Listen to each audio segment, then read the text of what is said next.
Sehingga saya ngotot hari ini untuk dilakukan perubahan tata ruang. Apa problemnya? Saya petakan problemnya. Problem Jawa Barat itu problem dari hulu sampai hilir. Pertama adalah kita ingin bahwa air sebagai sumber daya energi. Sumber daya energi itu melahirkan 4 variabel. 1. Energi listrik. 2. Pengembangan peternakan dan perikanan. Yang ketiga, pengembangan areal persawahan di pantai utara, jalur utara Jabar, dan itu menjadi lumbung pangan nasional. Yang keempatnya adalah kebutuhan air bersih.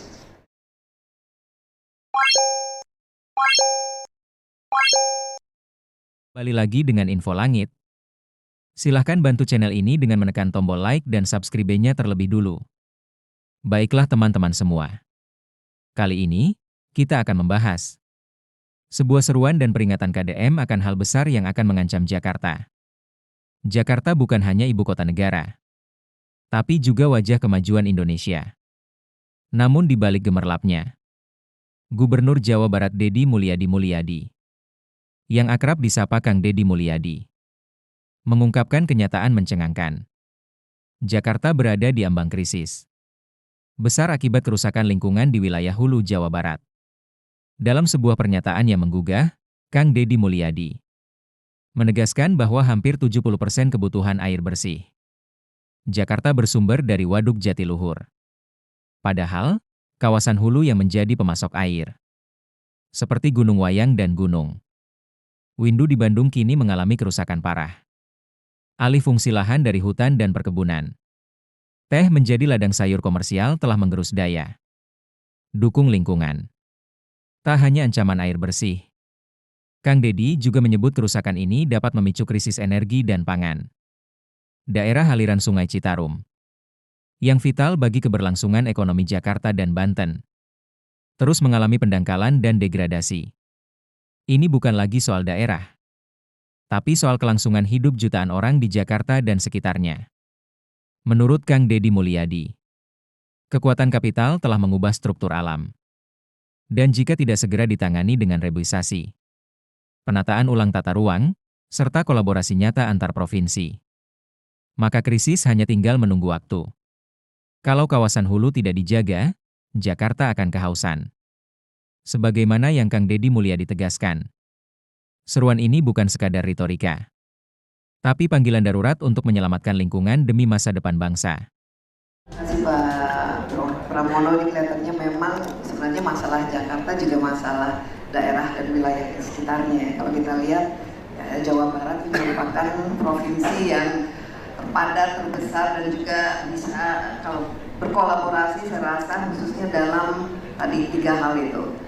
Dari transportasi, kemudian dari air, dan juga masalah sampah, dan tentu saja tadi masalah pangan dan juga pertanian. Kang Deddy, ini bagaimana kira-kira bentuk-bentuk ini tadi Pak Pramono sudah membuka diri nih Jakarta untuk berkolaborasi. Apa-apa saja di bidang-bidang itu yang bisa dilakukan kerjasamanya? Baik, terima kasih Mbak Desi, Mas Pram, dan para gubernur serta para wakil gubernur, Pak Dirjen. Jawa Barat ini kan tingkat problematikanya sangat berbeda dengan kota. Pertama dari struktur pemerintahan, bupati dan wali kotanya bersifat otonom. Tidak seperti Jakarta, semuanya di bawah kendali dan APBD-nya adalah APBD DKI. Tetapi mereka memiliki APBD masing-masing, memiliki DPRD kabupaten kotanya masing-masing dalam kepemimpinan ragam partai politik. Kemudian yang kedua, kita memiliki penduduk hampir 54 juta jiwa, berbatasan dengan Jawa Tengah, Banten, dan DKI. Ketika bicara persoalan 1, ketahanan pangan, 2, energi, nah kita bicara pada 2 hal ini. Bicara ketahanan pangan, kita adalah lumbung pangan nasional. Di lumbung pangan nasional ini, kita memiliki tantangan besar. Tantangan besarnya hari ini yang saya lakukan adalah perubahan tata ruang yang terjadi beberapa tahun yang lalu, membuat kekacauan dalam pengelolaan sistem yang pada akhirnya terjadi residu akibat seluruh perubahan itu. Sehingga saya ngotot hari ini untuk dilakukan perubahan tata ruang. Apa problemnya? Saya petakan problemnya. Problem Jawa Barat itu problem dari hulu sampai hilir. Pertama adalah kita ingin bahwa air sebagai sumber daya energi. Sumber daya energi itu melahirkan 4 variabel. 1, energi listrik. 2, pengembangan peternakan dan perikanan. Yang ketiga, pengembangan areal persawahan di pantai utara, jalur utara Jabar, dan itu menjadi lumbung pangan nasional. Yang keempatnya adalah kebutuhan air bersih. Seluruhnya itu bersumber dari mana? Saguling, Cirata, Jatiluhur. Jatiluhur, Saguling, Cirata bersumber di mana? Di Gunung Wayang, Gunung Windu. Apa sih sebenarnya yang terjadi pada seluruh areal pegunungan di Jawa Barat? Baik Gunung Gede, Gunung Wayang, Gunung Windu, Ciremai, Papandayan, adalah kekuatan kapital yang merubah struktur hutan menjadi areal perkebunan sayur yang itu mengisi pasar-pasar. Nah, ini merubah struktur tanah. Struktur tanah kemudian berubahlah areal tumpahan, kemudian berubah menjadi areal perkebunan yang terbuka, melahirkan degradasi air di mana sungai-sungai di Jawa Barat mengalami pendangkalan, termasuk Jatiluhur dan Citarum. Dalam jangka panjang, kalau dibiarkan, maka ini akan menjadi ancaman terbesar bagi DKI Jakarta. Maka fokus kita hari ini adalah mencoba untuk mengembalikan kembali fungsi-fungsi alam itu, fungsi-fungsi hutan itu. Nah, fungsi-fungsi alam dan fungsi hutan itu di situ mengalami problem pertanahan. Problem pertanahannya adalah sudah ada yang dikuasai oleh masyarakat, sudah ada di KSO-kan oleh PTPN dan Perhutani, dan kemudian juga terjadi kerusakan yang sangat masif. Nah, untuk itulah tahap pertama saya hari ini adalah melakukan recovery. Besok saya akan kumpulkan PTPN dan Perhutani untuk saya mengajak melakukan perubahan. Kalau teh kembali teh, hutan kembali hutan, dan itu perlu modal yang besar, dan saya nekat untuk tetap melakukan itu karena ini kebutuhan Indonesia masa depan. Nah, dan termasuk kebutuhan DKI sebenarnya. Nah, kemudian yang kedua adalah daerah aliran sungai yang menyebabkan banjir, baik di Jakarta, Bekasi, dan Kerawang, yaitu berubahnya peruntukan lahan. Seluruh daerah aliran sungai itu berdasarkan data yang saya miliki itu sudah berisi rumah, perumahan, ber-IMB, bersertifikat. Dan kalau ditotalkan penggantian, kalau ada penggantiannya itu memerlukan 8 triliun. Tetapi saya hari ini secara bertahap, saya tidak bicara pergantian, tapi bicara siapapun yang membangun rumah di daerah aliran sungai adalah pelanggaran berat. Nah, problemnya apa? Problemnya di situ adalah kelompok masyarakat rentan kemiskinan yang menggunakan bantaran sungai menjadi rumah, menjadi areal usaha, dan itu kebanyakan adalah kaum urban yang sudah berumur puluhan tahun yang tidak punya rumah.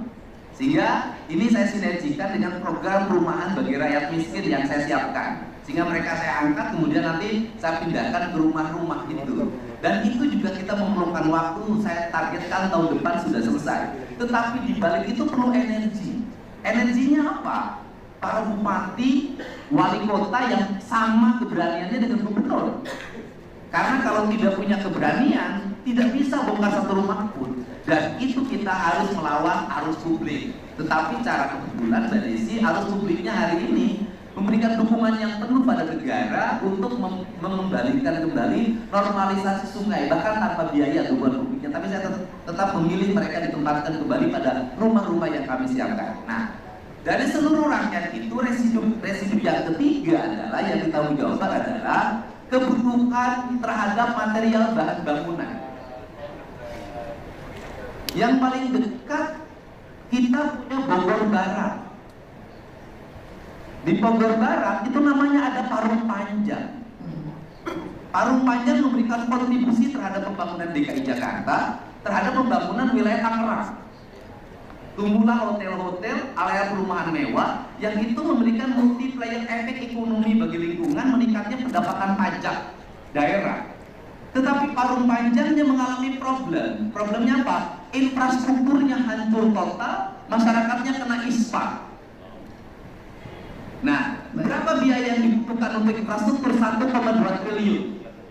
dan kami akan secara bertahap membangun. Tetapi di balik itu harus ada yang dibicarakan dengan Tangerang, dengan DKI. Pertumbuhan pembangunan yang terjadi di Jakarta yang melahirkan multiplier effect dan lahirnya orang-orang kaya baru di bidang properti itu melahirkan kemiskinan dan residu pembangunan penderitaan bagi rakyat Jabar.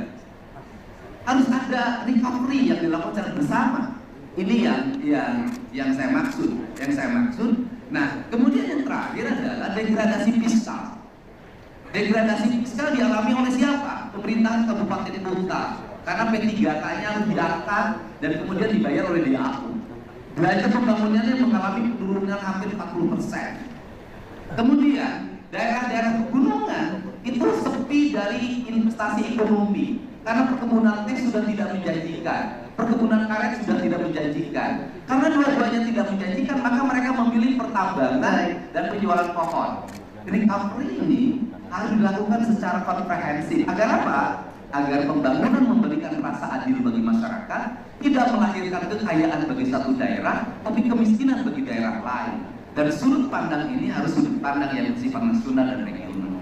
Ini sudut pandang kami. Kalau kerjasama transportasi dan sejenisnya itu hal teknis yang mudah, tetapi ada yang lebih fundamental, yaitu perubahan struktur masyarakat yang katanya nanti akan menghuni semua perkotaan, tetapi desa harus tetap menjadi basic energi, basic pangan dan sejenisnya. Tapi justru saya melihat desa terus-terusan mengalami degradasi yang luar biasa, baik ekonomi maupun fiskal, yang pada akhirnya suatu saat kita berharap ada kemapanan di perkotaan karena suplai air cukup, suplai pangan cukup, tetapi kalau pola pembangunannya tidak berkeadilan, justru itu akan menjadi bencana pada suatu saat. Iya, baik. Terima kasih banyak Pak.